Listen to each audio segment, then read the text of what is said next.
What's up everyone, welcome back to the channel.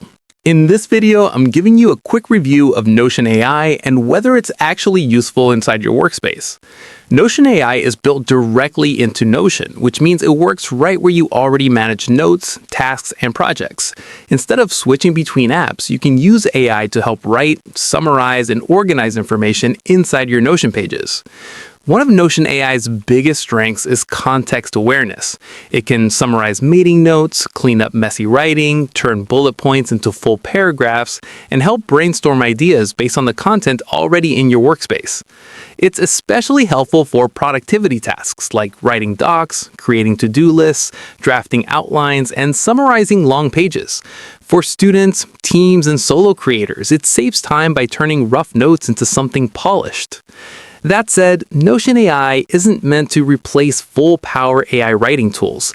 It's more of a productivity assistant than a deep reasoning or creative engine. For complex research or long-form writing, you might still prefer a dedicated AI tool. Overall, Notion AI is a solid addition if you already use Notion daily. If you want light AI assistance baked directly into your notes and projects, it's definitely worth using. If this review helped you out, don't forget to like, subscribe, and I'll see you in the next one.